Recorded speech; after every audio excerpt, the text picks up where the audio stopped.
Corinne. Donc 10h, 11h30 et demain 13h, 14h30. Voilà.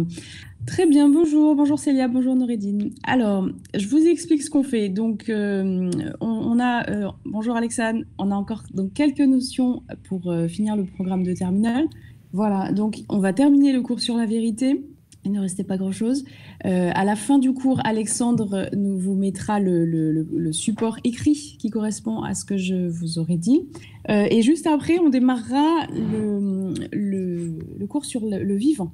Merci Alexandre pour l'enregistrement. C'est parfait. Donc le cours sur le vivant qui fait partie encore des chapitres d'épistémologie. Et je vous rappelle le programme, il restera également la matière et l'esprit et la démonstration. Voilà l'intégralité du programme de terminale qu'on aura fait ici. Voilà.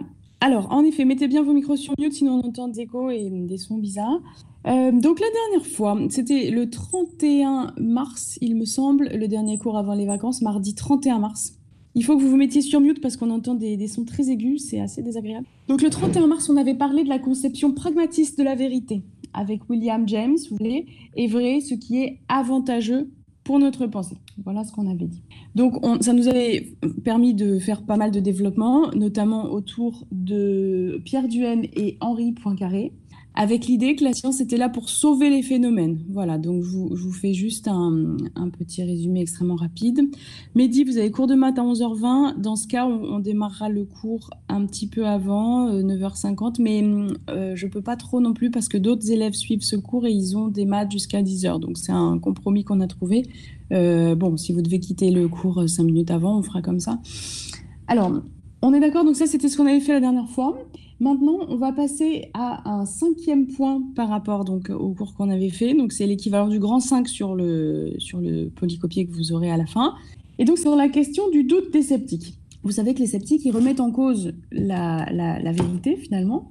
Ils choisissent de douter de tout, de pratiquer un examen de ses connaissances. Alors, je vous l'écris, ça s'appelle l'époquée. Ça s'écrit comme ça. C'est un mot grec qui signifie, je crois qu'on l'avait déjà employé, ça signifie la suspension du jugement. Et c'est une manière de dire, dès lors qu'il est question de connaissance, on ne peut pas finalement accéder à la vérité. Et il vaut mieux suspendre notre jugement. Et ces connaissances peuvent toujours être liées à des erreurs. Ces erreurs peuvent nous faire souffrir, elles peuvent nous troubler. Donc, raison pour laquelle la véritable attitude de sagesse consistera dans cette prudence du jugement, prudence permanente, qui réside dans la suspension du jugement. D'accord? Donc, ce que vous devez comprendre là par rapport à ce 5e point, ce grand 5, c'est le fait qu'être sceptique, d'un point de vue étymologique, c'est procéder à un examen de ses connaissances. D'accord? Donc, c'est l'étymologie qui va dans ce sens-là. Alors, toute la question, donc, c'est de savoir, par exemple, la valeur qu'attribue, par exemple, Descartes au critère de l'évidence. Pourquoi est-ce que ce critère ne fonctionne pas d'après les sceptiques? Et pourquoi, justement, il faudrait suspendre son jugement? Vous voyez l'idée. Alors, ce qu'on peut faire avant de répondre à cette question, vous avez compris, donc c'est la question qui va nous accompagner ici. Ce qu'on peut faire, c'est rappeler 3 genres de vérité. Si vous voulez, en fait, trois modalités de la preuve. D'accord? Alors, vous avez déjà des vérités qu'on appelle historiques, qui sont en fait, donc premier genre de vérité, retenez bien dans cette classification. Donc, des vérités historiques, ce sont des vérités contingentes. Alors, pour ceux qui ont suivi le stage pendant les vacances, vous voyez de quoi on parle, c'est un repère, c'est-à-dire elles peuvent être autrement, elles peuvent ne pas être, elles auraient pu ne pas être. Il n'y aurait aucune impossibilité logique, aucune contradiction à ce que ces choses n'aient pas été. On ne dit pas que, par exemple, si on prend un exemple tout simple, Napoléon est mort à Sainte-Hélène.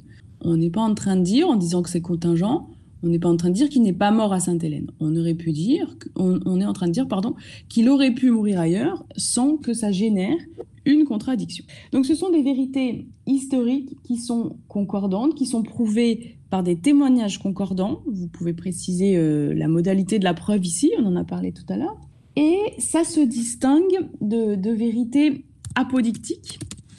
Donc les vérités apodictiques, c'est un terme que vous retrouvez chez Kant. Celles-ci, elles sont nécessaires. D'accord? Donc distinguez bien, tout le monde a compris. Vérité historique d'un côté, contingente. Vérité apodictique de l'autre, qui sont nécessaires. Et je donne souvent l'exemple, le carré de l'hypoténuse ne peut être égal à autre chose que la somme des carrés des 2 autres côtés. D'accord? Donc, finalement, si on reste dans le vocabulaire kantien, cette distinction entre vérité historique et vérité apodictique peut avoir pour vocabulaire la distinction entre des vérités assertoriques. C'est ce qu'on appelle, enfin, ça renvoie à ce qu'on appelle une assertion, c'est-à-dire une affirmation. Donc, les vérités historiques peuvent aussi s'appeler des vérités assertoriques. Et elles se distingueront justement des vérités apodictiques, cette fois-ci donc nécessaires et mathématiques, par exemple.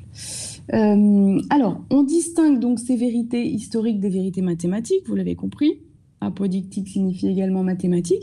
Ces vérités mathématiques sont prouvées par des démonstrations, d'accord? Et vous avez finalement un troisième genre de vérité qui peut apparaître, c'est des vérités qui restent scientifiques et qui sont prouvées par une expérience, ou par une démarche expérimentale, par une procédure expérimentale. D'accord? Donc, on avait donné beaucoup d'exemples. Je vous demande de les retenir. L'exemple d'Otto Loewi avec les grenouilles et la découverte de l'acétylcholine en est un. D'accord? On va pas les trop en donner, mais voilà, vous pouvez retenir cet exemple qui lui a valu le prix Nobel. D'accord? Voilà. Alors, ça, c'était un petit rappel par rapport aux différents types de vérités qu'on peut retrouver. Donc, l'autre rappel qu'on peut faire avant de répondre à notre question, ça consiste à parler du dogmatisme. Alors, le dogmatisme, vous le savez, c'est un terme très péjoratif qu'on va retrouver, par exemple, j'avais donné un texte écrit par Freud qui critiquait la religion. Vous vous rappelez, Freud commençait en écrivant les religions qui professent d'être des dogmes. Vous voyez, c'est un terme péjoratif, c'est l'idée de quelqu'un qui détiendrait la vérité absolue, et surtout, dogmatisme, ça implique l'idée d'une absence totale de remise en question. Donc, par exemple, on a pu parler de dogmatisme de l'affirmation avec Descartes, quand il nous dit on reconnaît la vérité à l'aide d'un critère, l'évidence. Vous voyez, ça c'est un dogmatisme de l'affirmation, c'est-à-dire que on va dire de façon absolue que la vérité est accessible, non seulement accessible, mais reconnaissable. Vous comprenez? Bon, alors, je vous parle de ça parce qu'on peut aussi parler avec le scepticisme d'une certaine manière. Alors, vous verrez que quand on entre un peu plus dans les détails, ça cesse d'être le cas. Mais là, de prime abord, on peut peut-être parler avec le scepticisme d'un dogmatisme de la négation. Alors, je vous l'écris. Est-ce que Aurélie est là? Et c'est pour savoir, en fait, si vous faites le petit compte-rendu qu'on peut faire sur Discord, mais non sur l'autre support. Donc, dogmatisme de la négation, je vous l'écris ici. Oui, merci Aurélie, merci beaucoup. Donc, dogmatisme de la négation, le scepticisme serait un dogmatisme de la négation. Qu'est-ce que ça veut dire? Ça veut tout simplement dire nier cet accès à la vérité. Vous voyez pourquoi il y a une négation? On dit que la vérité est inaccessible. Pourquoi? Alors, ça reste vraiment le contrepoint de Descartes, tout simplement parce qu'elle serait non reconnaissable. Il n'y a plus ce critère de l'évidence, ça ne vaut plus rien, en fait. Donc, d'une certaine manière, les sceptiques, ils nous disent peut-être que l'esprit humain peut toujours, en principe, accéder à la vérité, mais le problème, c'est qu'il n'est jamais certain d'être en présence de la vérité. Il n'a plus de critères. Donc, s'il y a une chose que vous devez retenir du scepticisme, c'est celle-là, hein, c'est l'absence de critères. On ne peut plus reconnaître ce qui est vrai et on ne peut plus le distinguer de ce qui est faux. On n'est jamais sûr d'avoir raison. Donc, les sujets pour le bac qui tombent assez souvent, c'est des questions comme ça, ou des questions que vous aurez plus tard. Enfin, vous voyez, c'est vraiment des questions autour de ça. Peut-on être sûr d'avoir raison? Voilà. Et donc, alors, quand je vous disais que si on allait plus en détail, ça se détruisait parce que, si vous voulez, on pourrait dire que les sceptiques, plutôt que d'affirmer un dogmatisme de la négation, on peut rappeler que leur intention est moins d'affirmer que de renoncer à affirmer. C'est pas une affirmation que la vérité est inaccessible, d'accord?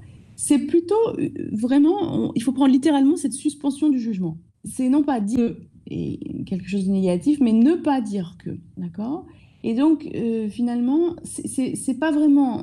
On est moins proche du scepticisme quand on parle de quelqu'un qui affirmerait qu'il n'y a pas de critère de la vérité, donc ça, ce serait un dogmatisme de la négation, que lorsqu'on refuse à affirmer qu'un tel critère existe. D'accord? Voilà. Donc, d'une certaine manière, on est en permanence dans la suspension du jugement. D'accord? On n'affirme rien, ni l'existence ni l'inexistence, on suspend son jugement. D'accord? Bon, alors, indépendamment de cette petite subtilité, que vous n'êtes pas obligé de retenir d'ailleurs, l'idée c'est de dire qu'en l'absence d'un critère qui permet de prouver la fausseté ou la vérité de quelque chose, toutes nos connaissances vont être considérées comme douteuses. Vous voyez, donc l'idée du doute sceptique qui se distingue du doute cartésien, on le voit apparaître ici. Quand on vous parle de doute, il faudrait que vous ayez deux associations qui apparaissent immédiatement. Doute cartésien d'un côté, on en a suffisamment parlé. Le doute cartésien, je peux faire quelques rappels. Il est méthodique, il est hyperbolique, il suppose l'hypothèse d'un dieu trompeur, d'un malin génie qui aurait mis toute son énergie à le tromper. En ce sens, 2 et 2 n'est plus égal à 4. C'est un doute qui est dans le même temps métaphysique, donc, et c'est un doute qui n'a pas pour but le doute. C'est un doute qui a pour but la conquête d'une vérité qui résisterait au doute, mais dont Descartes n'est pas sûr qu'il va pouvoir la trouver. Alors que, à la grande différence du doute cartésien, le doute sceptique s'en tient au doute. Oui, mais dit, il faut faire la différence entre le doute cartésien et le doute sceptique à partir de ce que je viens de vous dire ici. Ils n'ont rien à voir l'un avec l'autre. D'accord ? Donc, les sceptiques, contrairement à Descartes qui va nous dire l'évidence est un critère de vérité, la vérité se reconnaît à son évidence, elle est sa propre lumière, vous pouvez vous rappeler de Platon qui est très proche de Descartes ici d'ailleurs. Hein. Platon, il nous dit la vérité se reconnaît, elle fait un écho. Alors c'est moins intellectuel, c'est moins intellectualiste comme position, c'est plus le ressenti de la vérité, si vous voulez. Mais en tout cas, chez Platon, de la même manière, chez Socrate aussi, vous avez cette idée qu'on va reconnaître la vérité. Alors que chez les sceptiques, c'est pas le cas. Donc vous voyez que on est bombardé de fake news en ce moment. C'est vraiment c'est pénible. Hein. Mais vous voyez, du coup, la question c'est ça, c'est pour qu'exploitent les fake news. Le fait que peut-être il n'y ait pas de critères, le fait que voilà, qu'est-ce qui nous fait dire entre les fake news, ceux qui font des erreurs. Il paraît que là, Luc Montagnier est en train de dire que le Covid a été créé en laboratoire. Bon, comment distinguer ça d'une fake news? Vous voyez, c'est difficile. Donc, c'est pour ça, n'oubliez jamais que toutes ces réflexions des philosophes qui datent de l'Antiquité, elles ont un point d'impact aujourd'hui. Il faut les penser, il faut les rendre vivantes. Voilà, donc je trouve que la question de ce qu'on vit aujourd'hui, à nouveau, est intéressante par rapport à ça. Donc, qu'est-ce qu'ils conseillent, les sceptiques? Ils conseillent de suspendre son jugement, de toujours avoir une petite place pour ce doute. En fait, en effet, on ne se trompe qu'à condition de prendre le risque d'émettre un jugement. Donc, cette suspension du jugement, c'est ça, et c'est ça que vous devez bien comprendre, hein, c'est ça qui s'appelle l'époquer. D'accord ? Voilà. Donc, époquer, c'est la suspension du jugement. Pour ceux qui veulent aller plus loin, mais seulement pour eux, je vous invite à lire Husserl, qui est donc le père de la phénoménologie, et qui a beaucoup parlé, qui a beaucoup repris ce motif de l'époquer. Voilà, notamment dans la crise des sciences européennes. C'est ça, il va le développer. Voilà, alors du coup, cette suspension du jugement, cette époquée marque un refus d'affirmer ou de nier quoi que ce soit. Et si vous voulez, elle a des conséquences pratiques. C'est ça aussi qui va être intéressant, c'est qu'elle se reconnaît à un état particulier de celui qui la pratique. C'est vraiment une pratique, un exercice. Et cet état, quel est-il? C'est un état de paix. C'est l'idée que l'erreur nous coûte cher, non seulement en termes intellectuels, mais aussi en termes affectifs et émotionnels. Et donc, celui qui refuse d'affirmer ou de nier quoi que ce soit, il est conduit à un état d'indifférence intellectuelle, mais qui a des conséquences, je vous l'ai dit, émotionnelles. C'est la fameuse adiaphoria. Vous vous rappelez, on avait dit adiaphoria, qu'est-ce que ça rajoute? Pourquoi c'est intéressant de dire adiaphoria et non pas indifférence? Bon, c'est pas pour faire snob et pour rajouter du vocabulaire là où on n'en aurait pas besoin, vous comprenez bien. C'est simplement parce que adiaphoria, ça va véhiculer l'idée de la belle indifférence du sage, de l'indifférence qu'on souhaite, et non pas tiens, tu souffres, je suis indifférent et donc je suis un monstre. Le sage, c'est celui qui, par je ne sais quel miracle, réussit à rester dans l'empathie sans souffrir, ce qui semble extrêmement paradoxal. Mais si vous voulez, c'est ça le paradoxe qu'il accomplit d'une certaine manière, c'est qu'il est dans sa bulle extatique, mais en même temps, il reste connecté à ses semblables. Et donc, tout ça pour vous dire qu'il atteint donc cette ataraxie, cette sérénité, cette quiétude, grâce à l'époquée, grâce à la suspension du jugement. Alors, petit tableau pour résumer, pour récapituler tout ce qu'on a fait. Donc voilà, je suis bien contente de vous retrouver. Je vois qu'on est nombreux. J'avais peur là qu'on soit moins nombreux après toutes ces annonces qui vont dans différents sens. Mais non, c'est pas le cas. Donc, je vous disais, petit tableau pour récapituler et puis pour Aurélie, pour faciliter la prise de notes. J'aime beaucoup, vous voyez que j'ai choisi Discord parce que le stage, on l'avait fait sur ma classe à la maison, mais en fait, en effet, petite préférence pour Discord, déjà parce qu'on peut ne pas saturer les réseaux de ma classe à la maison. Deuxièmement, il y a une trace écrite qui perdure. On peut être, enfin, je crois qu'on peut aussi être nombreux pour ma classe à la maison, mais bon, on est nombreux ici. Voilà, et puis c'est surtout pour ces petits résumés et le fait que chacun ait un rôle bien établi. Voilà, alors du coup, pour le petit résumé, donc si on récapitule, le jugement, qu'est-ce que c'est? C'est le risque de se tromper. Le fait de juger et sous-entendu de juger souvent trop hâtivement, d'accord? D'aller trop vite en la matière. Mhm. Alors, toujours dans ce petit récapitulatif, ça va générer donc un tourment, une inquiétude. Et donc, c'est lié justement à la peur de se tromper. Et donc, il faut renverser l'équation, il faut tout changer ici, et au contraire, pratiquer les pokés. Et avec cette suspension du jugement, il n'y a plus d'erreur. Et ça vous conduit à l'ataraxie, qui est l'absence de tourment.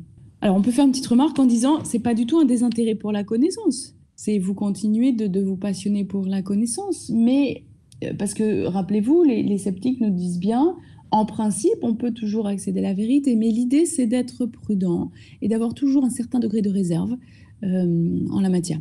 Donc après, vous faites votre marché, c'est-à-dire que si ce qui vous plaît le plus, c'est l'idée de Platon, l'idée de l'écho, vous vous dites, ah voilà, ça résonne en moi, la raison résonne. Vous vous rappelez, il y avait eu, je crois que c'était pendant le stage qu'on avait fait, quelqu'un qui avait fait une faute d'orthographe et on avait rebondi là-dessus en disant, en effet, la raison résonne. Bon, si c'est ça qui vous plaît, si vous vous dites, voilà, la vérité, en fait, moi, je la reconnais à ça résonne. Pourquoi pas, d'accord? D'autres pourraient dire, bah, moi, le critère de l'évidence chez Descartes, j'aime bien. Bon, d'accord. Ensuite, alors on peut se rappeler de Leibniz qui disait à l'hôtel de l'évidence, personne n'a mis de pancarte, sous-entendu, ce qui peut être évident pour quelqu'un ne l'est pas pour quelqu'un d'autre. Et l'évidence est une notion qui a été immensément critiquée par Bachelard, dans le Nouvel Esprit scientifique notamment. Voilà, vous pouvez vous dire, ben moi je préfère être prudent en permanence. Bon, chacun finalement déploie une attitude avant même d'avoir eu conscience de tout cela. Vous avez tous d'emblée, j'imagine, une attitude en matière de vérité qui contient plus ou moins l'idée de remise en question. Est-ce que la vérité pourrait être subjective? Alors, vous connaissez ma passion pour les anagrammes. La vérité a pour anagramme relative. Alors, c'est drôle. Et finalement, l'idée, c'est de dire oui, est-ce qu'on peut dire à chacun sa vérité? En fait, ce que vous posez, Aurélie, c'est une question qui est un sujet du bac. Je vous l'écris ici, qu'on donne souvent. Hein. Peut-on dire à chacun sa vérité? Donc, il faut ici avoir des réflexes. J'aimais bien, j'avais un élève qui disait qu'il attendait le jour où la réflexion serait un réflexe. Mais c'était une jolie expression.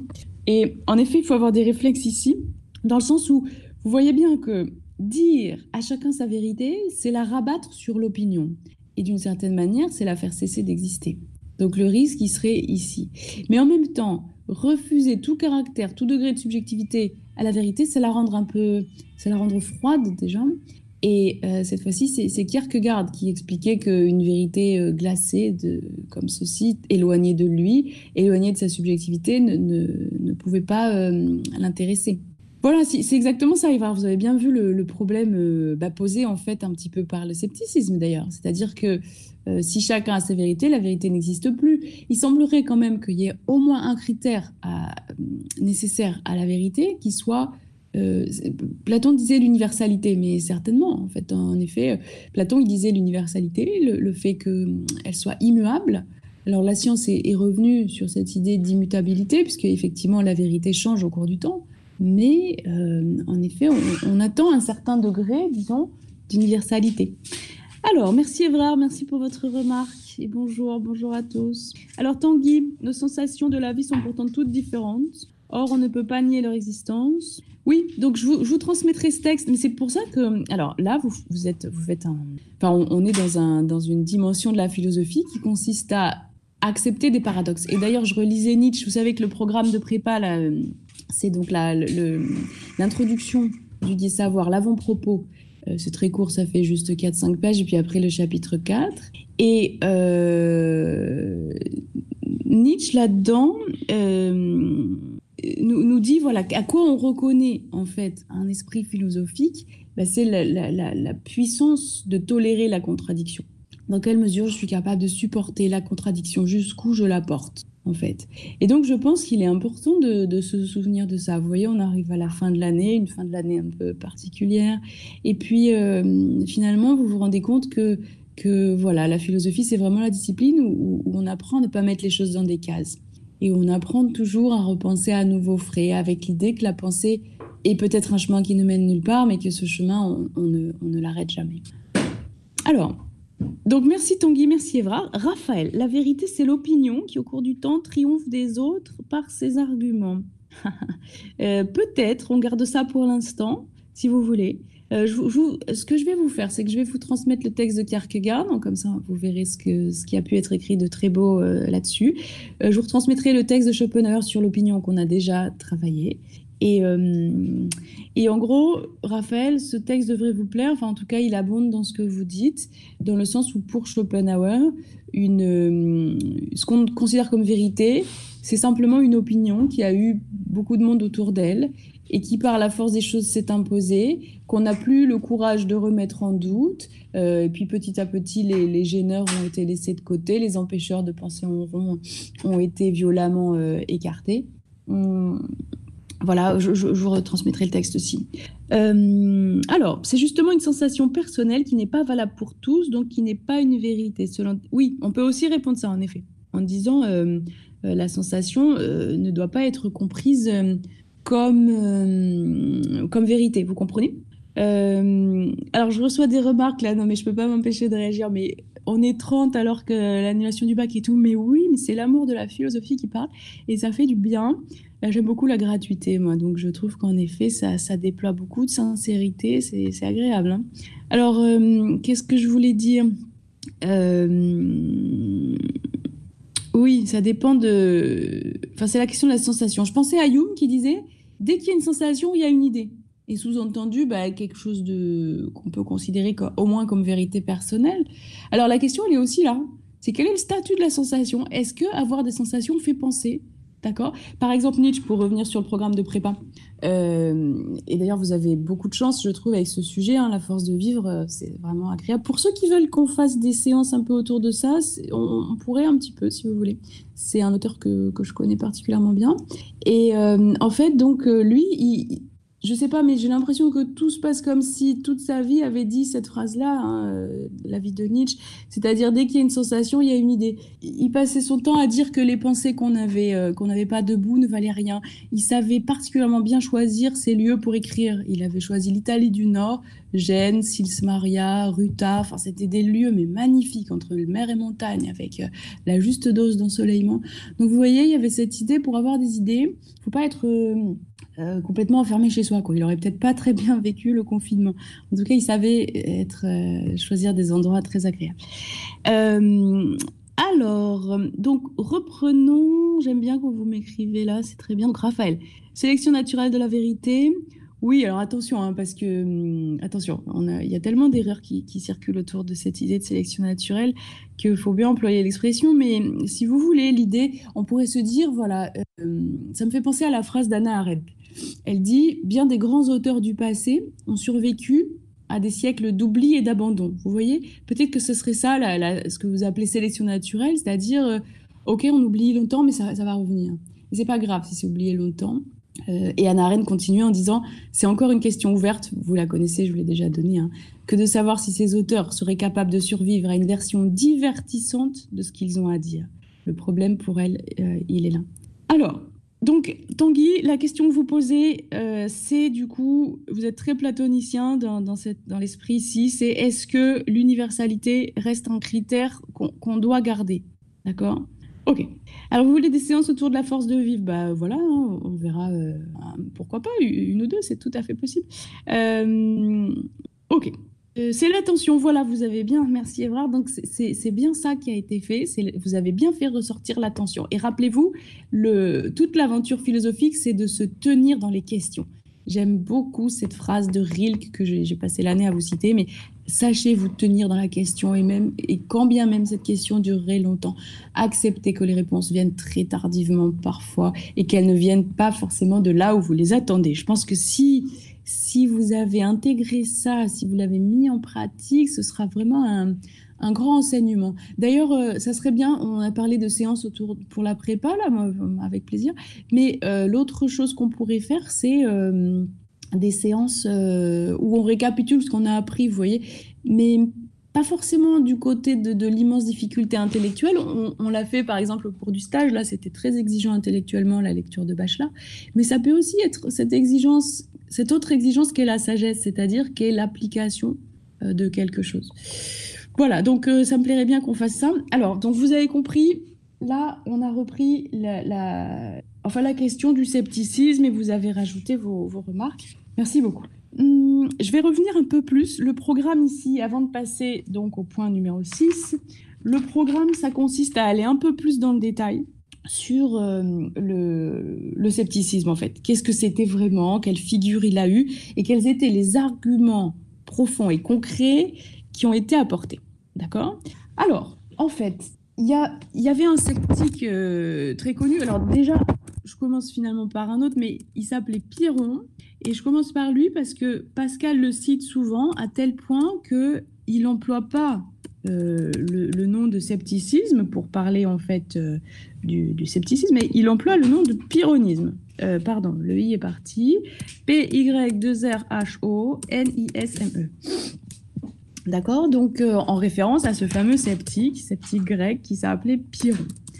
Bon, mais là, je pensais en fait à Sextus Empiricus. Sextus Empiricus, c'était un sceptique qui va présenter en fait les 5 arguments principaux. Il va résumer la doctrine. C'est pour ça que je vous en parle ici.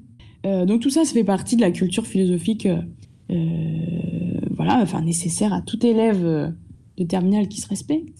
Donc du coup, les 5 arguments principaux qui sont avancés par l'école sceptique pour justifier effectivement leur position, on appelle ça des modes. Alors le premier, c'est ce qu'ils appellent le mode de la discordance. D'accord?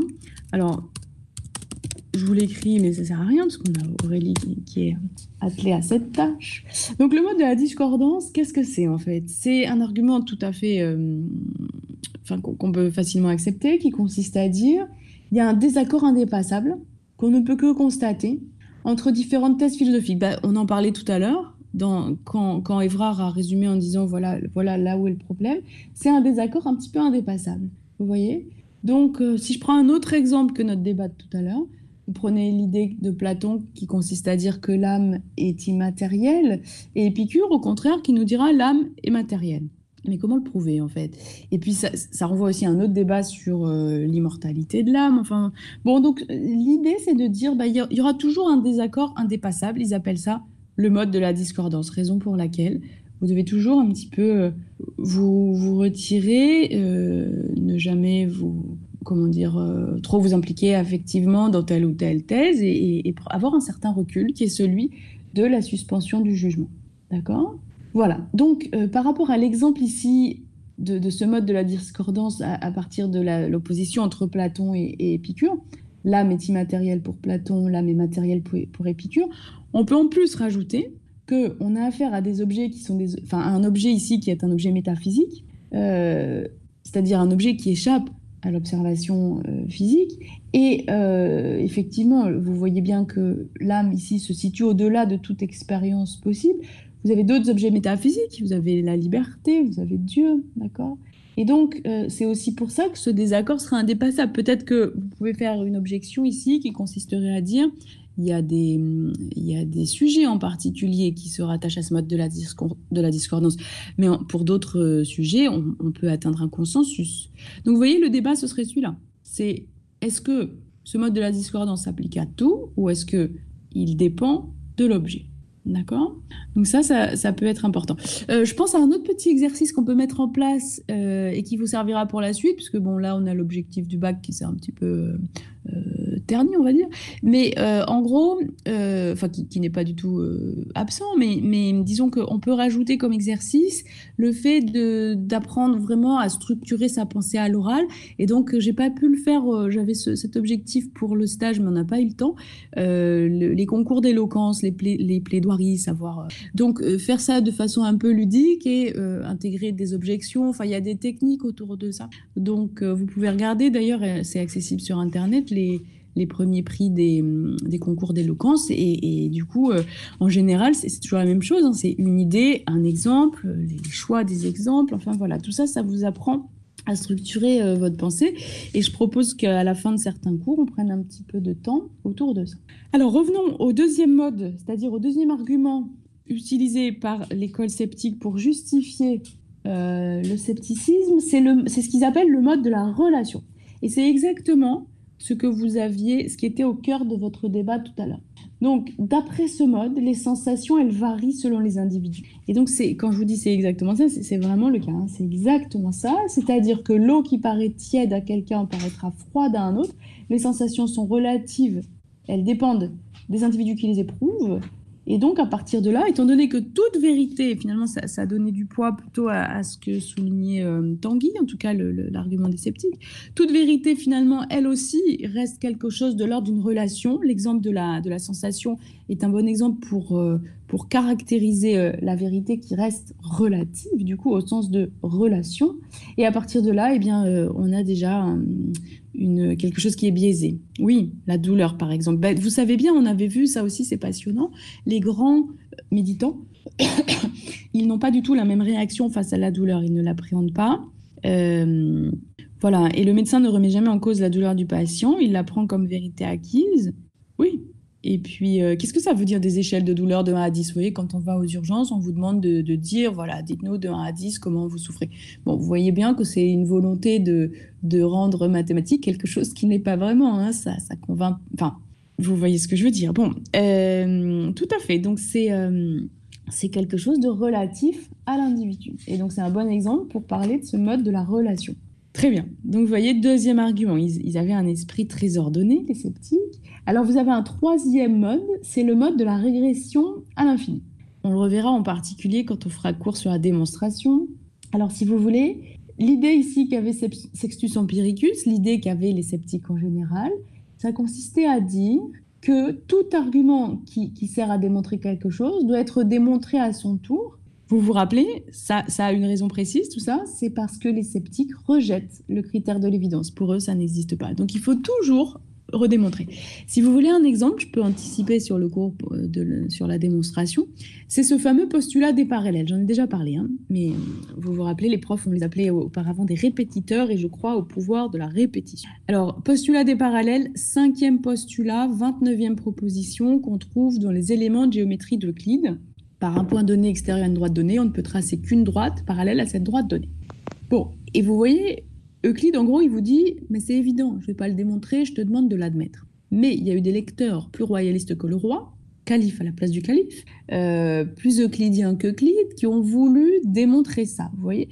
Et le problème, c'est qu'ils se sont heurtés, d'une certaine manière, à une régression à l'infini. C'est-à-dire que, en plus, ça a échoué. Et cet échec a été finalement une victoire, on y reviendra, et on l'avait déjà appréhendé un petit peu. Bon, ça n'a pas fonctionné, mais quand bien même ça aurait fonctionné, on aurait toujours trouvé quelqu'un de plus euclidien que ceux qui étaient plus euclidiens qu'Euclide et qui aurait voulu prouver d'autres postulats. Vous voyez, en fait, d'une certaine manière, si ça avait fonctionné comme ils auraient voulu, on n'aurait fait que changer de postulat. Bon, donc c'est ce que les sceptiques appelaient le mode de la régression à l'infini. Quand vous rejetez l'évidence, vous ne pouvez que rentrer dans ce type de mode, d'accord? Alors ça, c'est le troisième mode. Vous avez un quatrième mode qui est ce qu'on appelle le postulat. Donc, c'est tout à fait le prolongement de ce qu'on vient de dire. C'est-à-dire que du coup, il faut poser comme base de départ d'un raisonnement quelque chose qu'on ne peut pas démontrer justement pour éviter cette régression à l'infini. Et ce postulat qu'on place au fondement d'un système, exemple, hein, je vous l'ai donné, le postulat des parallèles, donc on le place au fondement d'un système sans l'avoir prouvé, on devrait justement le considérer comme évident ou vrai. Mais bon, vous avez compris que pour les sceptiques, ça ne fonctionne pas. Donc, les postulats, chez eux, deviennent de simples hypothèses. Alors, vous voyez que ce mode des postulats, on peut le considérer comme vraiment comme fusionnant avec le mode de la régression à l'infini. C'est la même chose, en fait, c'est une précision. Donc, à la limite, vous pouvez considérer qu'il s'agit du même, mais qu'on le développe un peu plus. Donc, le postulat devient une simple hypothèse, voilà. D'accord? Et puis, vous avez un dernier mode qui est ce qu'ils appellent le mode du cercle vicieux. Par exemple, on raisonne en prenant comme argument ce qu'on doit justement démontrer. Exemple, la démocratie est le meilleur des régimes car les autres régimes sont pires que la démocratie. Vous voyez, en fait, ils considèrent qu'on tourne souvent en rond avec les raisonnements et qu'on prend comme base de départ ce qu'on cherche justement à démontrer. On appelle ça une pétition de principe, mais finalement, ils trouvent qu'il y a des pétitions de principe, en fait, assez souvent. Voilà. Alors, vous voyez, ça, c'est important de garder ça à l'esprit. Ça, bah, déjà parce que ça a un impact concret enfin, conséquent. Et puis, ça fait partie, je vous l'ai dit, de la culture générale. Voilà. Alors, n'hésitez pas si vous avez des questions. On va continuer avec un 6e point. En fait, en tout, dans ce cours, il y a 8 points, mais ils sont assez courts. Alors, 6e point ici, c'est une distinction. C'est juste une distinction que je vais vous demander de retenir. Alors, encore une fois, hein, n'hésitez pas si vous avez des questions. Je les inclus au fur et à mesure. J'ai le nez collé à l'écran. Et donc, connaissance. Alors, le 6e point, c'est la différence que va faire un philosophe qui s'appelle David Hume. Différence entre connaissance factuelle et connaissance rationnelle. D'accord? Donc, 6e point, je vous l'écris quand même pour être bien sûr que c'est clair pour tout le monde. La différence entre connaissance factuelle et connaissance rationnelle. D'accord? Alors, on va jouer un petit jeu. D'accord? Parce que on n'a plus qu'1h30 de philo, donc c'est moins le bloc des 2 heures qui était peut-être un peu long, mais en tout cas, voilà, petit jeu de temps en temps pour égayer l'atmosphère. Alors David Hume, je vous ai indiqué donc son prénom, le jeu aurait pu se porter là-dessus. Jouons au pays. Alors, de quel pays David Hume est-il issu? Philosophe, et je vous demande la précision la plus grande, ça peut vous guider d'ailleurs. Préféré, on commence par le siècle. 2 questions, siècle et pays. Quel siècle et quel pays? Et on triche pas, hein, sinon c'est pas drôle. Alors, on triche parce que personne ne répond.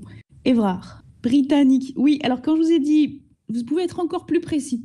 Grande-Bretagne, en effet. Ah, vous avez compris. Écossais, bravo Évrard, merci beaucoup. C'est exactement ça. C'est un philosophe écossais. Je ne pense pas qu'il portait de kilt, mais Écosse, en effet. Et quel siècle? Un peu avant, 18e. Merci beaucoup, Évrard. Donc, philosophe écossais du XVIIIe siècle. Et donc, David Hume, empiriste. Et donc, qu'est-ce qu'il disait, lui? Il disait qu'il y avait 2 sortes de connaissances. D'accord? Donc, vous allez voir, ça correspond, enfin, on l'a déjà un petit peu vu. Il nous dit, en fait, en gros, c'est vraiment intéressant, sa réflexion. Bon, c'est l'idée, vous avez, premier cas de figure, vous avez des relations entre idées. Par exemple, soyons simples et soyons économes dans nos exemples. Le carré de l'hypoténuse est égal à la somme des carrés des 2 autres côtés. Ici, vous reconnaissez évidemment le théorème de Pythagore. C'est des relations entre idées, vous voyez? Donc, ça relève du domaine des mathématiques, c'est établi par une démonstration, ça suit des raisonnements nécessaires et rigoureux, c'est respectueux des règles de la déduction mathématique, évidemment, mais ça n'est vrai qu'a priori. C'est-à-dire, qu'est-ce que ça veut dire? Ça n'est vrai qu'a priori. Ça veut dire que ça reste vrai indépendamment de l'observation et l'expérience. Bien sûr que les architectes utilisent ça pour faire leur plan, mais en même temps, c'est vrai indépendamment de l'observation et l'expérience, parce que ce que Hume nous dit, et c'est là c'est très intéressant parce que ça devient aussi une définition des mathématiques, il nous dit en fait les mathématiques raisonnent à partir de relations entre objets qui sont idéaux et qui sont abstraits. Donc c'est pour ça qu'il y a un a priori mathématique au sens donc de ces relations entre idées idéales qui n'ont pas besoin qui à la limite n'ont pas besoin de support concret. Voilà, alors, donc vous voyez, ça c'est le premier type de connaissance, les relations entre idées. Et le deuxième type de connaissance, c'est des connaissances qui ont les faits pour objet. Et contrairement aux relations entre idées, eh bien, effectivement, là, elles vont être contingentes. Donc vous voyez, on a beaucoup parlé, on a ri autour de l'idée que la philo était en fait une LV3 mal nommée. Mais c'est un peu le cas parce que vous voyez que tout ce qu'on a dit tout à l'heure avec la différence, les termes kantiens, c'était assertorique et apodictique. Bon, bah, vous voyez qu'ici, ce que nous dit Hume, c'est que assertorique, lui, il nous dira ayant les faits pour objet, il va ajouter cette idée de contingence. Et puis apodictique, pour lui, c'est relation entre idées. Donc ça vous permet de compléter le vocabulaire et aussi de compléter donc les concepts. Donc vous voyez, en fait, Hume, il critiquait le saut épistémologique qu'on fait lorsqu'on va induire, généraliser. Il nous dit en gros, c'est pas parce qu'on a fait l'expérience que le pain permet de se nourrir qu'il faut en conclure que le pain doit nécessairement nous nourrir. Vous voyez, on perd l'idée, dès qu'on rentre dans la matière, on perd l'idée de nécessité parce que il y a un pain qui peut être empoisonné. C'est ça l'idée, c'est qu'il est contingent que le pain nous nourrisse. Il est toujours possible que celui-ci nous empoisonne, vous comprenez? Contingent, ça veut dire ça peut ne pas être. Donc bien sûr, a priori, sur 1 milliard de cas, 1 milliard de fois, le pain nous nourrira, mais il existe quelque part la possibilité que. Alors que précisément, les relations entre idées, ça ne contient pas ça, puisque ça se rattache à quelque chose d'idéal. Oui, d'accord, merci Raphaël, exactement. Le pain, l'aile ou la cuisse, d'accord. Et oui, parce que justement, ça a été moqué par Russell qui parlait de la dinde inductiviste et qui disait, il y a le fermier qui arrive, ça me fait penser à ça, l'aile ou la cuisse. Le fermier arrive, il apporte le grain, et puis bon, donc la dinde, elle en déduit que le grain, nécessairement, la nourrit. Sauf qu'il y a le jour où l'homme en question, il vient pour lui tordre le cou. Donc, vous voyez, si elle associait le fermier au grain et ceci à la nourriture, elle se trompe profondément. Donc, c'est un exemple ici qui est choisi par Bertrand Russell pour nous montrer que finalement, ce saut épistémologique qu'on fait dans des démarches d'induction est toujours risqué et hasardeux. D'accord? C'est une manière en fait de critiquer l'induction, vous l'avez compris. Je rappelle que la déduction, c'est passer de la théorie au cas particulier, et l'induction, c'est la démarche inverse, c'est passer des cas particuliers à la théorie. Le contraire d'un fait quelconque est toujours possible. Donc c'est ça qui nous dit Hume dans l'enquête sur l'entendement humain, à la page 70-71 plus précisément. Lisez les textes, hein. On a fait cette expérience... je dis bien expérience parce que vraiment de l'aveu général, c'était la première fois qu'on a fait ça, de lire un texte philosophique et de se confronter à la difficulté philosophique. Et je vous assure, comment dire, on en est ressorti grandi, apaisé, heureux et exalté. Non mais ça fait du bien quoi, voilà. Alors, donc, en gros, le contraire d'un fait quelconque est toujours possible dans l'enquête sur l'entendement humain. Et vous comprenez que le contraire de relations d'idées comme le théorème de Pythagore n'est pas possible. Donc il y a d'un côté une nécessité, de l'autre une contingence. Alors, c'est le propre du cerveau humain. Nos neurones sont des chemins qui sont faits pour devenir des raccourcis. Alors c'est Malebranche qui parlait beaucoup de ça, les traces. Ça semble pas du tout scientifique parce qu'il n'a pas le vocabulaire, mais c'est extrêmement intéressant, cette notion de trace mnésique dont il parlait déjà à l'époque. Oui. Vous savez bien, Raphaël, qu'on vit dans son propre cerveau, puisque l'illusion du masque concave est très parlante pour ça. Vous savez très bien que le cerveau va reconstituer une image et on ne va jamais voir un visage qui serait creux, comme un masque creux, puisqu'on voit ce qu'on s'attend à voir, étant habitué à voir des visages avec le nez orienté vers nous. On va reconstituer l'image. Donc on voit bien que finalement, non seulement nos sens nous trompent, mais peut-être aussi notre propre cérébralité. Oui. Alors, merci pour cette remarque. Donc du coup, là, si vous voulez, l'idée ici avec Hume, c'est que... alors, je sais que certains élèves connaissaient un peu, puisque vous aviez regardé les vidéos de Les Bons Profs, que je vous conseille à nouveau, hein. Les Bons Profs, vous l'avez, cette petite vidéo. Et donc, il parlait notamment de David Hume. Donc, la régularité et l'invariabilité des phénomènes ne sont jamais démontrées dans le cadre des vérités de fait, vous comprenez. Mais elles sont toujours postulées. Et il y a ce qu'on pourrait appeler une variabilité potentielle des lois scientifiques. D'accord ? Voilà. Donc, du coup, bon, Hume, il va prôner à partir de là, non pas un scepticisme radical, d'accord, mais un scepticisme modéré qui ne va pas empêcher d'affirmer, qui ne va pas empêcher de croire, qui ne va pas empêcher d'agir, mais il souhaite garder une philosophie qui serait applicable dans la vie, d'accord, parce que il nous conseille d'être humble et d'être précautionneux dans nos jugements, en fait. Je vous parle toujours de Hume, hein.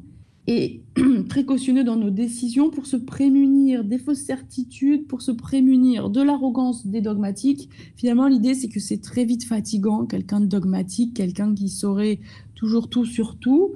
Et donc, c'est pour ça qu'il écrivait, c'est toujours à la page 70-71, pour ceux qui plongeront dans ces pages écossaises. Donc, en général, il y a un degré de doute, de prudence et de modestie qui, dans les enquêtes et les décisions de tout genre, doit toujours accompagner l'homme qui raisonne correctement. Je vous répète la phrase, citation. En général, on a quelque chose qui correspond bien à l'esprit de sa philosophie.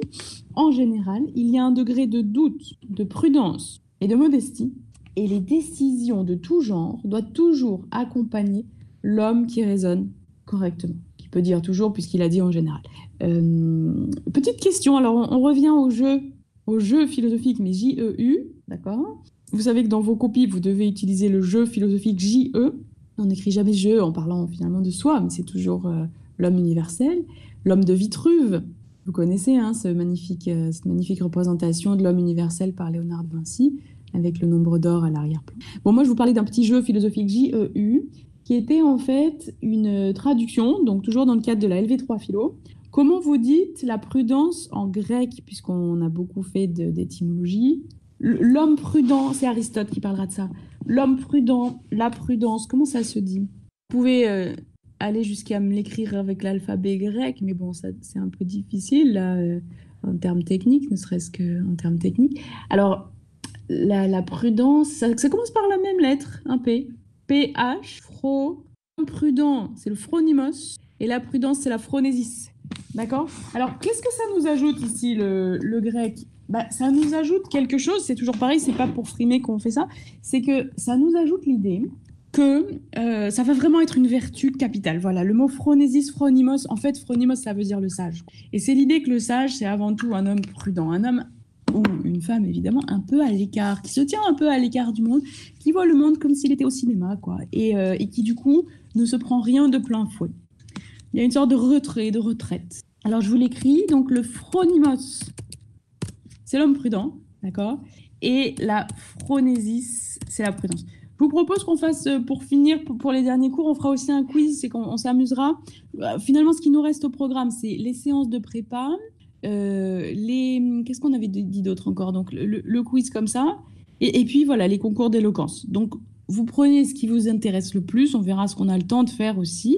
Et puis, j'ai tendance à donner toujours une liste un peu plus gros yeux que gros ventre.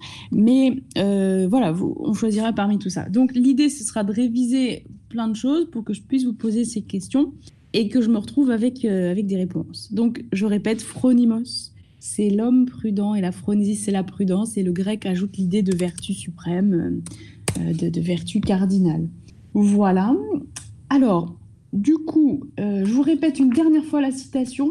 En général, il y a un degré de doute, de prudence et de modestie qui, dans les enquêtes et les décisions de tout genre, doit toujours accompagner l'homme qui raisonne correctement. Donc, vous voyez, là, on a vraiment une philosophie qui est une invitation à la sagesse, c'est-à-dire à une mise en pratique de notre intelligence. Merci beaucoup, Aurélie. D'accord? C'est ça le plus difficile, hein? Le plus difficile. Enfin, bon, c'est sûr que lire le chapitre 1 du Nouvel Esprit Scientifique et comprendre absolument chaque rouage du raisonnement de Bachelard, ça reste très exigeant, mais il y a d'autres types d'exigences. Et parfois, les exigences, elles sont encore plus nettes dans la mise en pratique. Alors, je continue le jeu philosophique trompeur, puisque J-E-U. Alors, j'aimerais que quelqu'un réponde à la question suivante. Quelle est, d'après vous, la différence? On a cité Pyrrhon comme un exemple de sceptique. On a aussi parlé de Hume, qui finalement, lui aussi, déployait un certain type de scepticisme. D'après vous, quelle peut être la différence dans leurs deux formes de scepticisme? Si on devait comparer Pyrrhon, qui a donné son nom d'ailleurs à la doctrine, essayez de deviner ici ce qui pourrait se jouer. La différence entre le sceptique de Pyrrhon, alors c'était Pyrrhon d'Hélice, si vous voulez encore des précisions, parce qu'on est des répétiteurs qui quand même ne sont pas que répétés. Pyrrhon d'Hélice et puis Hume, qui est un empiriste. Bon, à votre avis, quelle différence on peut faire? Je vous guide, si vous préférez, lequel va déployer un scepticisme plus fort que l'autre? Facile, je vous guide vraiment trop, mais bon, entre les deux. Merci beaucoup Aurélie. Bon, là, je vous ai beaucoup guidé, mais c'est bien.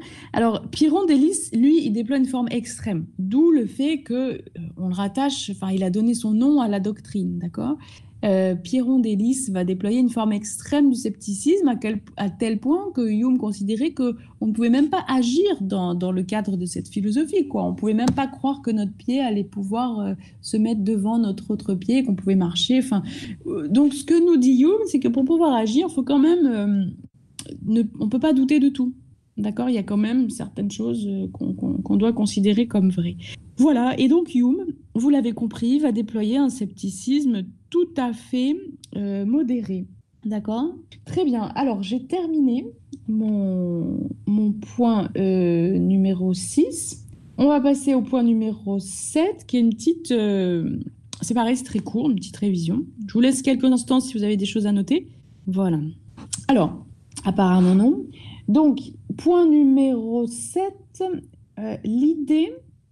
Le point numéro 7, c'est l'idée d'une théorie scientifique comme conjecture. Alors,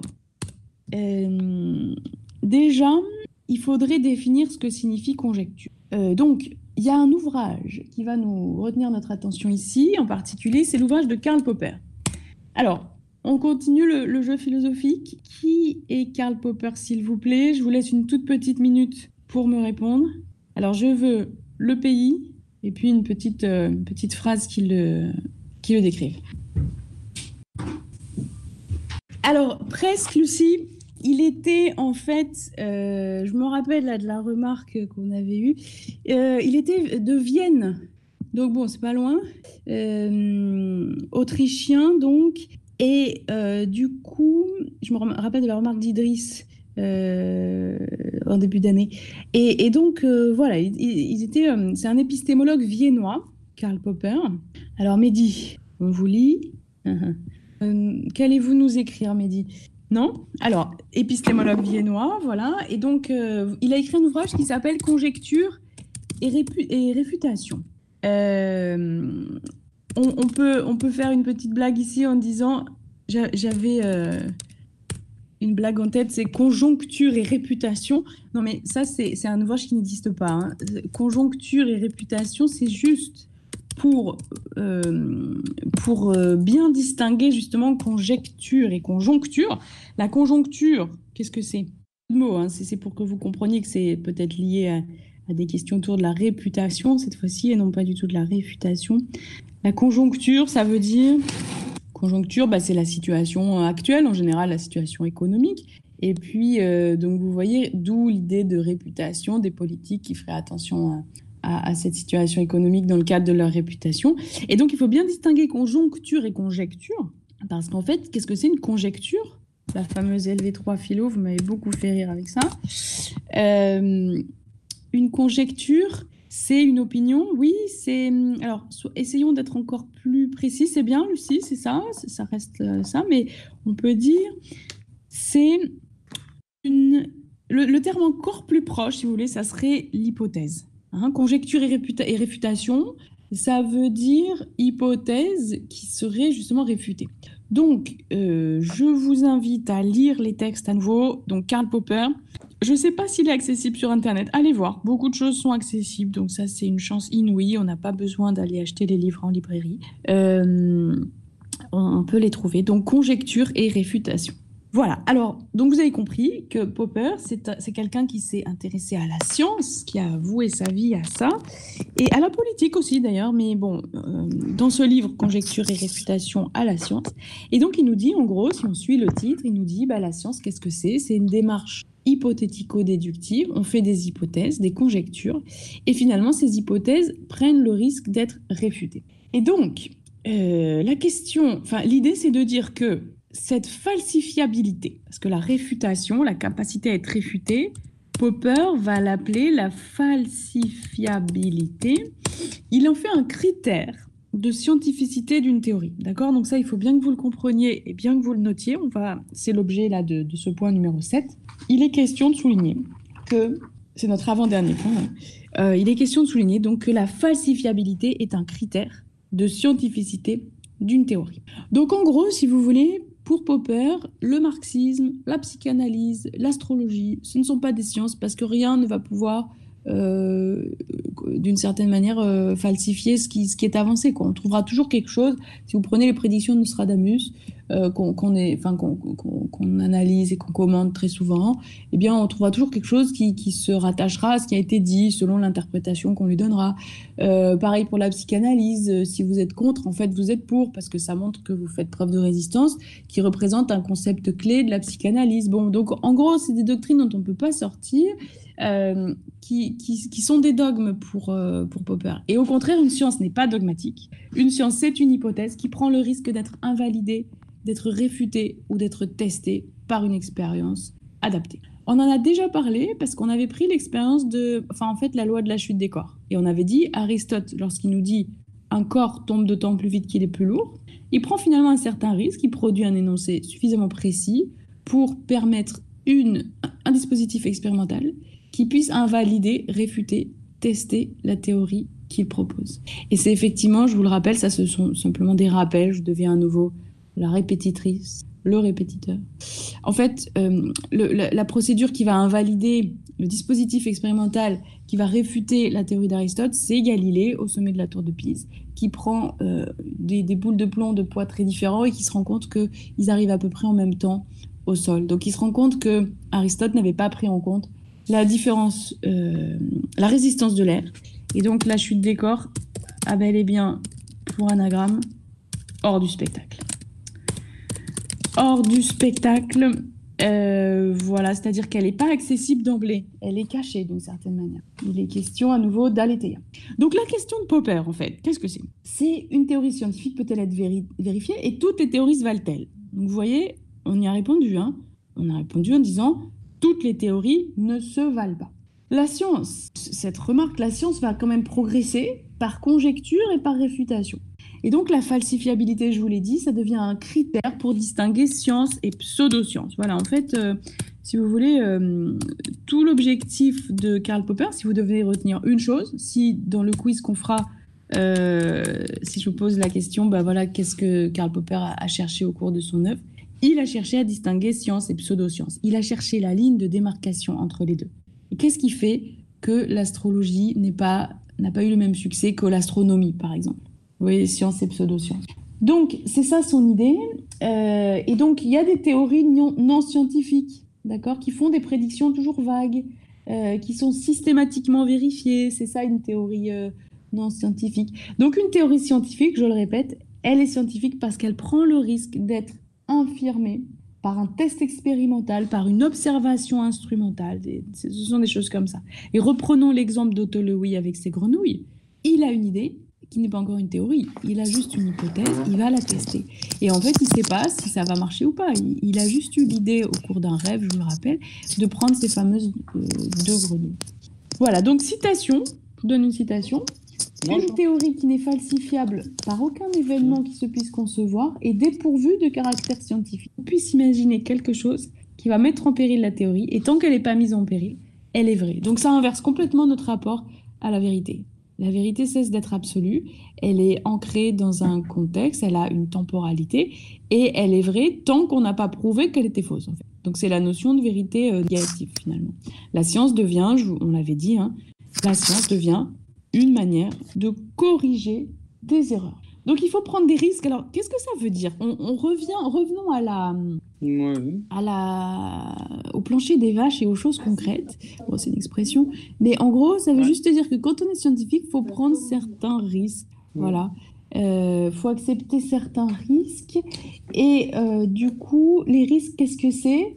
Ça veut dire faire des prédictions précises. Il est toujours possible à partir de là qu'une théorie scientifique soit falsifiée par de nouvelles observations. Donc on ne peut jamais être sûr qu'une théorie va rendre compte de tous les phénomènes auxquels elle prétend s'appliquer, mais d'une certaine manière, le chiffre qui ira contre les prédictions qu'on avait faites n'est pas vécu comme un échec, mais au contraire comme la possibilité d'avancer, de progresser, de préciser toujours plus, et comme le disait Einstein, de proposer une image du monde encore plus simple. C'est l'élégante simplicité que le savant recherche. Voilà. Donc, du coup, il n'y a jamais de valeur explicative absolue, d'une certaine manière. Alors, ça ne veut pas dire qu'on rentre dans l'idée, enfin, je repense tout à l'heure au débat que Tanguy et Évrard avaient mis en place, ça ne veut pas dire qu'on va justifier la sensation comme porteuse de vérité et même de vérité universelle. Mais ça veut juste dire que la valeur explicative absolue cesse d'avoir cours. Donc, finalement, on va considérer une théorie scientifique comme hypothèse. Et donc, la théorie scientifique, à nouveau, c'est le cas chez Einstein, je vous l'avais dit, d'une certaine manière, elle se rapproche à nouveau un petit peu de la croyance, mais elle reste rationnelle et réfutable. Et donc, il y a l'idée qu'on va s'approcher toujours davantage de la vérité. On va proposer des théories toujours plus vraisemblables. Il y a l'idée d'une asymptote qui apparaît dans nos esprits. Et donc, cette idée d'asymptote, cette vérité asymptotique, vous allez la retrouver dans la phrase suivante. C'est dans un ouvrage, c'est plus dans Conjecture et réfutation, que je vous ai cité tout à l'heure. Je vous ai cité la page 64-65 de Conjecture et réfutation, quand on a dit, vous vous rappelez, une théorie qui n'est falsifiée par aucun événement qui se puisse concevoir et dépourvue de caractère scientifique. Bon, là, on peut citer un autre ouvrage qui s'appelle La connaissance objective. Donc voilà, vous allez bientôt avoir les vacances d'été, donc vous aurez vraiment des livres, des livres, des livres. Et n'hésitez pas à lire même ne serait-ce qu'une quinzaine de pages, c'est déjà beaucoup. Quand vous faites des fiches, à partir de là, vous retracez dans votre mémoire ce que vous en avez retenu. C'est une très très bonne discipline intellectuelle. Vous voyez, il n'y a pas que l'aspect philosophique à l'arrière-plan, il y a aussi la discipline mentale. Et donc, là, je vous cite donc la connaissance objective, la page 92-93. La nouvelle théorie est une meilleure approximation de la vérité que l'ancienne. Voilà, bon, la phrase est très courte, hein. C'est vrai que quand on dit page 92-93, on s'attend à 50 lignes, mais non, c'est vraiment très court, mais ça explique bien ce que Popper avait en tête.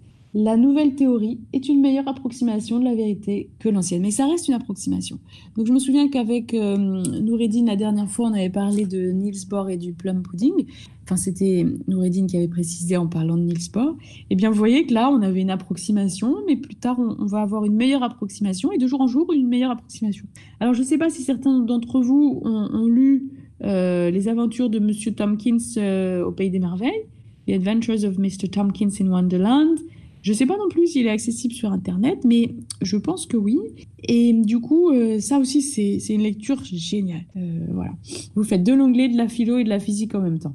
Vous commencez la journée comme ça, vous ne pouvez pas rater votre journée avec un départ pas. Alors, donc, vous avez compris, ça veut dire qu'une observation concordante ne va pas rendre la théorie vraie au sens c'est vrai pour toujours, mais elle va la renforcer, elle va la corroborer, vous voyez?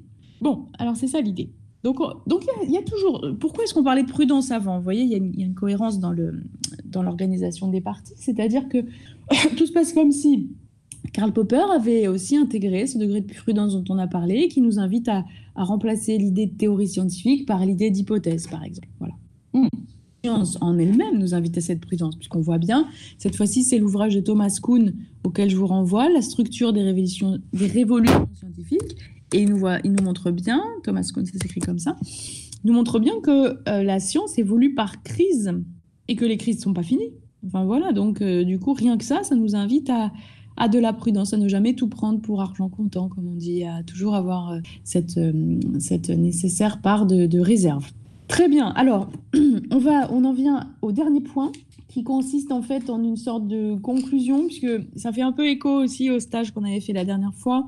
On avait terminé sur l'importance de l'émotion au cœur du savoir d'ailleurs.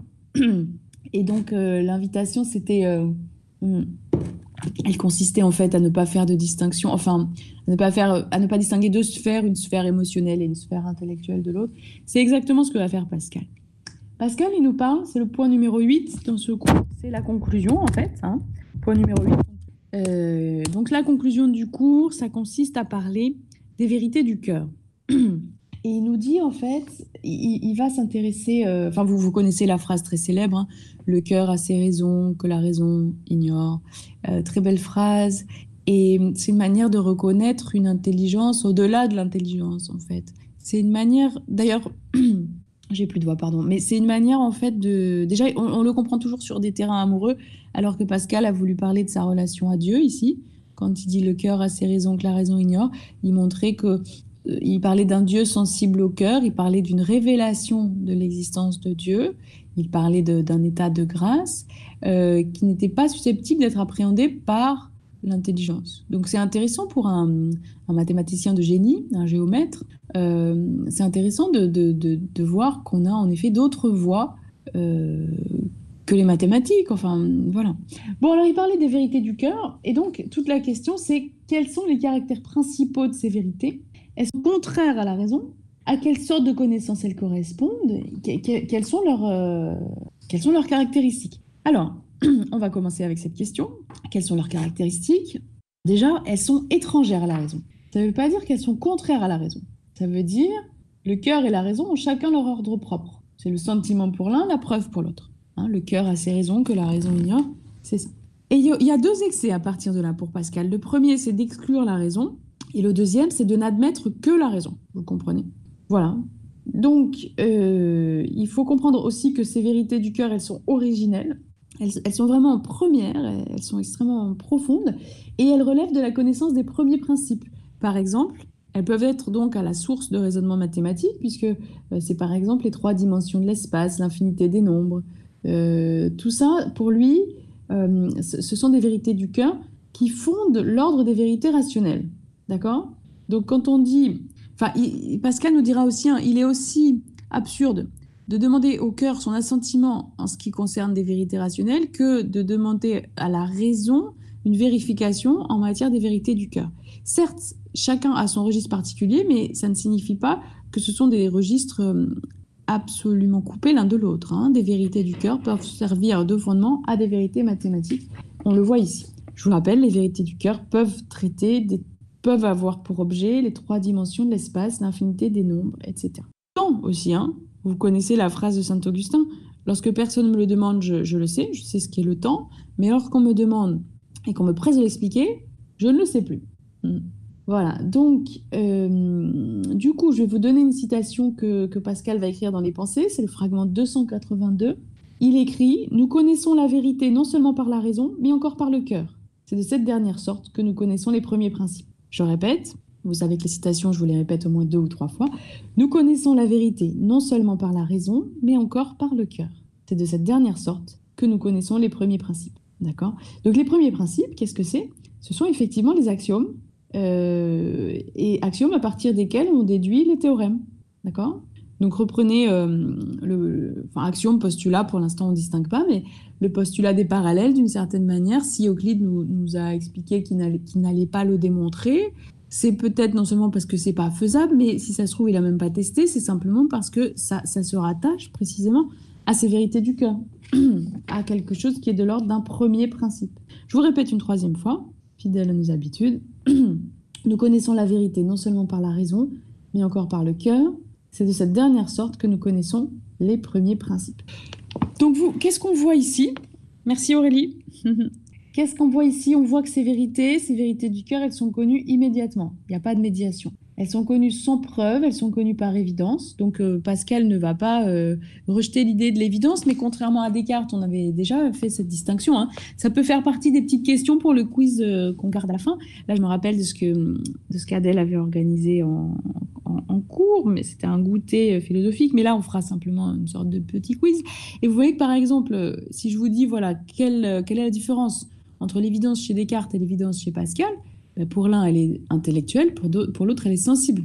Les vérités du cœur sont souvent sensorielles. Vous pensez que le temps, c'est une appréhension sensorielle? Je ne sais pas, c'est un autre type d'intelligence, plus lié à l'intuition. Ça peut être lié à la sensorialité, mais pas forcément. Pas forcément. Je ne sais pas si Pascal avait en tête une espèce de sixième sens. Pas sûr, hein. Pour l'espace? Oui, plus pour l'espace, vous avez raison. Je ne peux pas vous répondre oui nécessairement. Ça peut être et ça peut ne pas être aussi. Vous voyez, ça dépend des exemples. Merci Raphaël pour votre remarque. Alors vous voyez qu'en fait, les vérités du cœur, donc, elles sont connues par leur évidence. Une évidence, oui, donc on pourrait dire sensible. Et elles ressemblent à l'intuition cartésienne, mais elles s'en distinguent justement par leur caractère non rationnel. D'accord? Elles sont évidentes, mais non rationnelles. Et on pourrait rajouter, si on suit ce que vous dites, Raphaël, elles sont aussi sensibles. Donc, elles ne concernent pas uniquement le domaine de la science. Elles concernent également la religion, la foi. Et je vous l'ai dit tout à l'heure, hein, la foi, c'est par excellence une vérité du cœur. Donc, Dieu n'est pas connu et démontré par la raison. j'aime beaucoup cette phrase Dieu ne se prouve pas, il s'éprouve. Ce que j'aime dans cette phrase, c'est elle est équivoque. Elle contient deux sens. Parce que quand il dit Dieu ne se prouve pas, il s'éprouve, vous voyez bien qu'il y a à la fois l'idée d'éprouver au sens de la vérité du cœur, mais il y a aussi l'idée d'épreuve, de difficulté. Et donc, en ce sens, cette phrase extrêmement courte contient une richesse de sens importante. Elle implique une herméneutique, d'accord? Elle n'est pas hermétique. Hermétique veut dire difficile d'accès. Elle implique une herméneutique, c'est-à-dire elle invite à cette discipline qui est la science de l'interprétation. Donc, toujours pour préparer le quiz, vous savez qu'en fait, herméneutique, herméneuienne, ça vient du grec herméneuienne, qui veut dire interpréter tout simplement. Donc voilà, donc la foi, c'est par excellence une vérité du cœur. Dieu n'est pas connu et démontré par la raison. Il n'y a pas de preuve rationnelle comme chez Descartes, qui par exemple part de l'idée de perfection que chacun trouve en soi pour déployer la perfection divine. C'est un argument intéressant, donc, mais cet argument est cartésien. Et Pascal veut nous dire non, Dieu, il est senti par le cœur, c'est de l'ordre du ressenti. Donc c'est vrai que, Raphaël, les vérités du cœur sont souvent sensorielles. J'avais pas vu le souvent, donc oui, je peux vous répondre oui, c'est souvent sensoriel. Bon, alors, si l'existence de Dieu est incertaine, elle ne l'est qu'au regard de la raison dont elle dépasse les possibilités, vous voyez. Et Pascal écrira dans les Pensées, au fragment 230, cette phrase intéressante, « Incompréhensible que Dieu soit, incompréhensible qu'il ne soit pas ». Donc bon, on est bien avancé, mais en fait, c'est-à-dire que là aussi, vous avez ce paradoxe, hein, incompréhensible que Dieu soit, incompréhensible qu'il ne soit pas. Et peut-être qu'on résout ce paradoxe comme l'a fait le judaïsme avec le concept de Tzimtzum, qui veut dire Dieu qui se retire et qui laisse les hommes en proie à la responsabilité de leur existence. Une résolution intéressante. Donc l'existence comme la non-existence de Dieu ne peut être prouvée par la raison, chez Pascal, hein, et donc la foi en Dieu est une croyance, mais elle est pourtant tout aussi certaine que les vérités mathématiques. C'est ça qu'il va y avoir d'intéressant. C'est pas une vérité au rabais, quoi. Vous voyez? Et c'est très intéressant de la part de quelqu'un dont toute la vie a montré ça. J'allais dire a démontré ça, mais toute la vie a montré ça. C'est-à-dire qu'il a excellé en géométrie et en mathématiques, et il a aussi vécu la grâce et vécu être touché par la grâce. Donc c'est intéressant que ce témoignage apparaisse sur le fond d'un esprit très mathématique. Vous savez que Pascal, c'est celui qui distinguait l'esprit de géométrie et l'esprit de finesse. Il expliquait que c'était rare de rencontrer les deux chez un même individu, mais que c'était pourtant ce vers quoi on devrait tous tendre. Voilà, du coup, nul ne peut contester l'expérience mystique, nul ne peut nier qu'elle procure l'impression d'une vérité indubitable, c'est ça qui lui est arrivé en tout cas. Et nul ne peut nier non plus qu'elle est indicible, on ne peut pas beaucoup en parler. Donc c'est la très célèbre phrase de Wittgenstein qu'on a étudiée pendant le stage de ses vacances, Wittgenstein, à la fin du Tractatus Philosophicus, il va écrire, ce dont on ne peut parler, il faut le taire. Je répète, ce dont on ne peut parler, il faut le taire. Donc c'est ça le mysticisme, et donc la raison va autoriser alors, si on n'est pas soi-même mystique, à ne pas accepter l'expérience mystique de la vérité, puisqu'elle serait incapable de se communiquer. Alors, je ne sais pas si c'est vraiment ça qu'on peut tirer. En tout cas, voilà, retenons la phrase ce dont on ne peut parler, il faut le taire. Et ce qu'on peut peut-être retenir, c'est ça, c'est que le sentiment peut conduire l'esprit vers des vérités. Donc c'est ça le principe des vérités du cœur. Mais c'est à la raison de confirmer ou d'infirmer ce que le sentiment nous suggère. Peut-être qu'on peut retenir ça, en effet. En tout cas, retenez que ces vérités du cœur peuvent être à la source des raisonnements mathématiques, et retenez surtout que Pascal ne va pas du tout les considérer comme, je vous l'ai dit, hein, comme dégradées par rapport aux vérités rationnelles. Donc différents types de vérités, on l'a vu de plein de manières, différents arguments à partir des sceptiques, les différents modes, les 4 ou 5 modes dont on a parlé, les vérités assertoriques, les vérités apodictiques. Voilà, donc là vous avez beaucoup de vocabulaire par rapport à la LV3 philo. Alors, ce qu'on va faire, c'est que je ne sais pas pourquoi j'ai plus de voix là, normalement c'est pas normal. Donc, ce qu'on va faire, il nous reste 5 minutes. Enfin, je sais que vous devez aller en maths là, donc je vais vous libérer peut-être un tout petit peu plus tôt. Je vous propose que le cours démarre peut-être à 10h-5 au moins la prochaine fois. Pas pour demain, hein. Donc on se retrouve demain à 13h, 14h30. On a fini le cours sur la vérité, d'accord? Donc il nous reste le vivant, la matière et l'esprit, la démonstration. Il nous reste 3 chapitres. Et Et voilà. Donc, je vous laisse quelques minutes, là, pendant ces 5 minutes. Je vous laisse quelques instants pour écrire vos questions, vos remarques. On gardera toujours, hein, enfin, on essaie de garder 5 minutes pour ça. Et je vous réponds. D'accord? Voilà, donc je vous laisse écrire le temps, 1 ou 2 minutes.